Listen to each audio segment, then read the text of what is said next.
Good morning, everyone. I trust that you are all well. Lovely to see you. Thank you for joining us. Just trying to sort ourselves out here. Okay, so I wanted to speak to you. Firstly, we dedicate today's learning, as we do on every day, in honor and memory of all those that we have Yortzeit for in the community and beyond, and all those that are saying Kaddish. We wish long life. Good morning, Clarice. Good morning, Richard. Good morning, Estelle. Good morning, Peter. Good morning, Caroline, and all those that are still joining us and will be joining us in Catch Up TV. So we come to the book of Shemot as we discussed yesterday. Let me just put my glasses on so I can see you. Ah, that's better.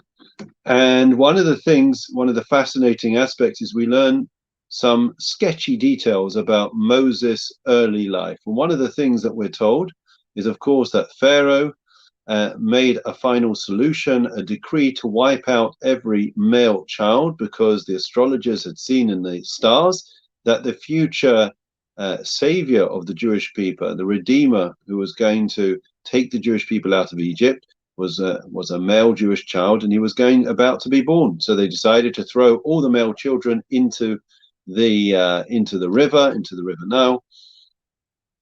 And before that, though, what he did was he said that he wanted to hire two midwives, and the idea was that the midwives would kill basically the Jewish male children, right, when they were born. So in other words, he said to them, if you see that they are male children, kill them on the spot. It'll be a stillbirth. If it is that they are female children, then they can live. And he hired two midwives. Who did he hire? Anybody have any idea? So he hired Shifra and Pua. Okay, Shifra and Pua, who actually their other names were Miriam and Zipporah, the mother and sister of Moses. Okay, and why did they have the names Shifra and Pua? So it's interesting. These women were some of the most heroic women that have ever lived. They risked their lives to save countless thousands of Jewish male children, right? Keeping them alive instead of heeding the wishes and decree of Pharaoh. And when they did so, these heroic acts, they were given the name eventually Shifra and Pua. Why were they given these names? So Rashi says, you know why they were given these names? Because Shifra reflects the fact that after the children were born, they used to anoint them with oils and soothe their skin, right? And what about Pua? Pua is, we know Pu is to coo. It's like a cooing noise. So the name Pua was because the midwife used to soothe the children with a cooing noise, and therefore Pua, that was the name that was given. Okay, so what is the question here? The question is that it's baffling, friends. Think about it. Imagine somebody carries out the most heroic act, right? You know that you could imagine. They save somebody from jumping off the bridge, right? And they stop them. They save their lives, stop them jumping off London Bridge. And afterwards, they decide to give them an accolade and an award and a new title. Henceforth, Vikare Shemot, their name is going to be, Blanket. Why Blanket? Because after they stopped them jumping off, or after they pulled them out the river, they wrapped them in a blanket. Now, somebody will say that's a minutiae, that's a little detail, that's a footnote.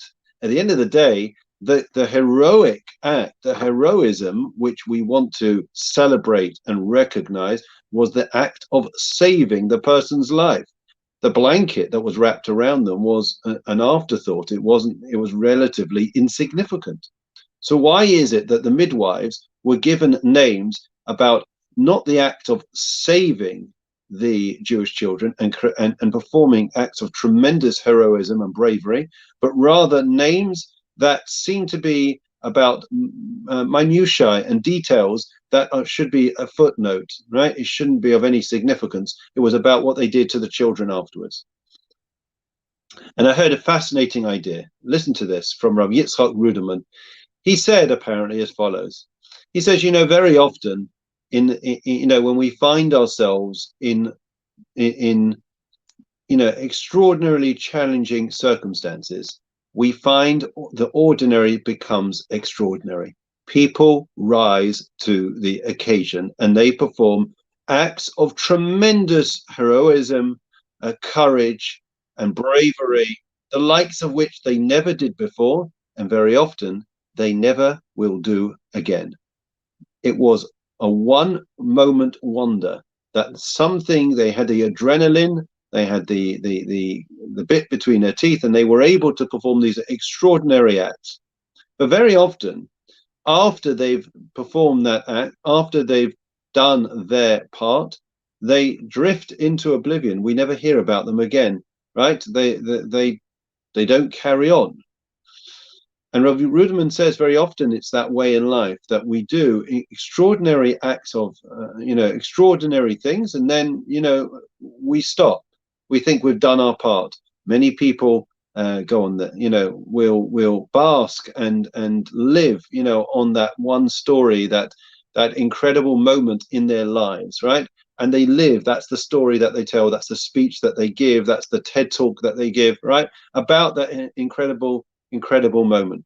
When really, Rav Rudman says the true greatness is not in the big things in life. It's, friends, it's in the small things, because it's the small things, the minutiae that people don't necessarily see, that doesn't make the big splash in the paper. Those are the things which really show the character of the person, that consistently they are able to do. They're thinking, they're sensitive about the person. It's not just that there's an adrenaline rush and they willingly perform that act of heroism, but they're thinking and considerate about the person. I'll tell you a story from a TED talk, actually, a story that really reflects this. So just to answer the question, therefore Shifra and Pua were given these names. In Zipporah, the mother of Moses, and Miriam, the sister of Moses, were given the names of Shifra and Pua for acts that they performed of the children after saving their lives, because, as we just explained from Rav Ruderman, it's the little things in life that show the true character. It wasn't just an act of heroism. They stepped up to the plate and then they disappeared, but it was that consideration for the needs of the child. It was the little acts that nobody necessarily would pay attention to. That what marks them as true, great people, and is the sign of greatness. I'll tell you a true story about this. One of my favorite stories from a TED talk.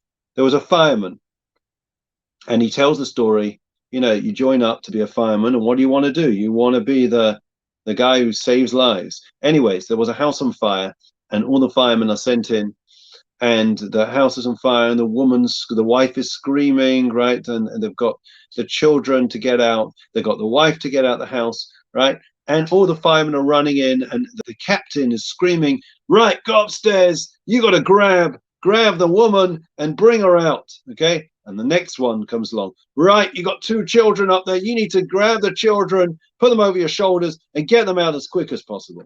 And everyone's been given orders. And this fireman comes along. I think his name was John.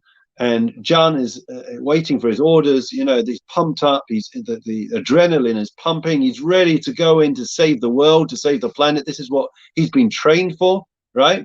And he sees all his friends are coming out with saving lives of the woman, of the mother, of the children, right, of the cat. And they say the fireman says, the captain says, I want you, John, to go in there and to bring this woman her slippers. And he nods and off he goes. And he's all crestfallen. He's down. He's depressed. The adrenaline's gone. All his friends are going to be talking back at the station about, their heroism. And what's he been asked to do? To get a lousy pair of slippers? That's not exactly saving lives. That's not what he signed up for. Anyways, he goes in, right? He manages to dodge the fire, and he goes round, finds in the bedroom her slippers, brings them down, gives them to the captain. The captain goes over and gives them to the woman. Anyways, a few weeks later, right? He thinks nothing more of the story, and the fire brigade get a letter of thanks and appreciation from this family. And the woman wrote as follows: I want to thank you all.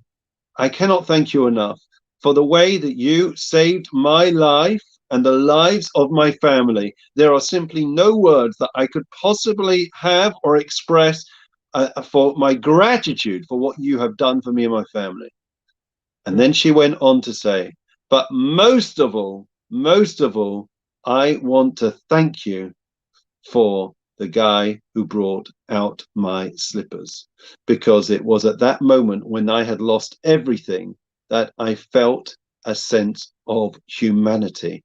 I felt the compassion, the kindness in that little gesture of giving me a small thing from my home.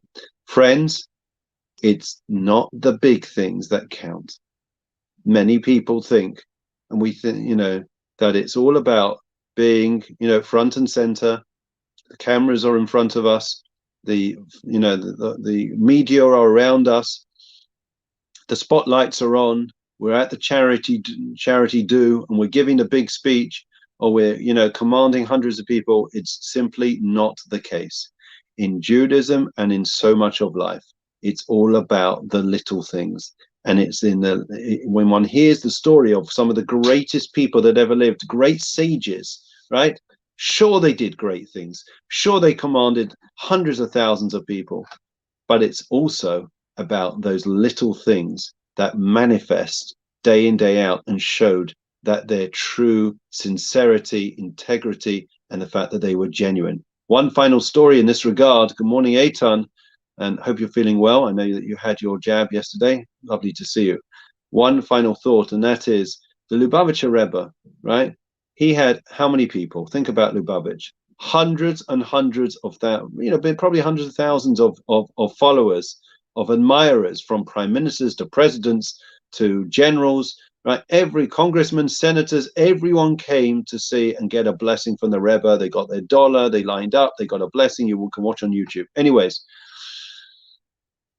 one of the greatest moments for me was reading a story about the Rebbe, that he would be seen, and imagine, he did not sleep, this man. He was busy with the Jewish people and with running the world's affairs 24/7. And he was seen taking and arranging some flowers. I think he picked some flowers. And anyways, he made an arrangement for flowers for his wife, Erev Shabbat. I ask you, you don't think he could have gone and bought some flowers? He couldn't have got one of his thousands of followers to be able to go and to purchase some flowers? It took up so much of his time. But that's what the wife appreciated, that he thought of her. Friends, I'll say it again, it's the little things in life that really are the signs of true greatness. Wishing everyone well as we now continue with Psalm 23, and we have in mind all those that have COVID in particular. We're going to pray for their speedy and full recovery. I was very shocked yesterday to learn of Carlos from Il Divo. He succumbed to COVID in Manchester. Wonderful singer, wonderful baritone, somebody who brought so much joy to people's lives. And it just shows us we cannot be complacent. We have to be cautious, and have to ensure that we take all the necessary measures, and that everyone gets vaccinated as soon as possible. The Lord is my shepherd, I shall not want. He causes me to lie down in green pastures. He leads me beside still waters. He restores my soul. He leads me in the path of righteousness for his name's sake. Even as I walk in the valley of the shadow of death, I will fear no evil, for you are with me. Your rod and your staff, they comfort me. You set a table before me in the presence of my adversaries. You anointed my head with oil. My cup overflows. May only goodness and kindness pursue me the days of my life, and I will dwell in the house of the Lord for length of days. Friends, we're going to recite memorial prayer, and then a refuah shlema prayer. There are so many that need a refuah shlema as we speak. Adon Elamim Zachoes Nishmos Amibas Ari Polkazmi Yom Yalchi B'Moshe Yezer Shlomi Chiv B'Moshe Yezer B'Zion Yitzchak Ari Ben Shimele Bas Vayva B'Molech B'Moshe Katna. Sorry. Nasha Ben Zalman Rani Bas Avram Pinkas Avram Ben Moed Chaim Moshe Katna. Let me just see if I can find the name. Rachel Rus Bas Meir Maya, Shmuel ben Yosef Leib Galinsky, Shaul ben Yosef Mordechai Nemtsov, Shalchu Li'olamam, Manav Rachamim, Dasrim Sesik, Anapech Li'olamim, V'titzov V'tzachayim V'zishmatzam, V'yenucham Mishkvasam V'shalom V'nama, Amen. Long life wishes. Lastly, Refuah Shlema prayer. Good morning, Stuart. מי שברך אבותינו אברהם יצחק ויעקב משה אהרן דוד ושלמה יברך רבי זכילים בעבור שאנו מתפללים בעבורם בזכות הקדוש ברוך הוא ימלא רחם עליהם לחם נפוסם ישלח להם רפואה שלמה שמיים לכל יום בסוף שחר ישראל רפואה הנפש רפואה הגוף השבת הזמן קריב ונאמר amen. So we are wishing everyone well, and please God only good things. I hope you enjoyed today's episode. We are going all the way to Thursday, and then Friday onwards, I will be off for a week. Apologies for that, but my batteries are running low, even though I'm on Duracell, and therefore need to recharge. So have a great day. Look after yourselves. Please, God, we'll see you later.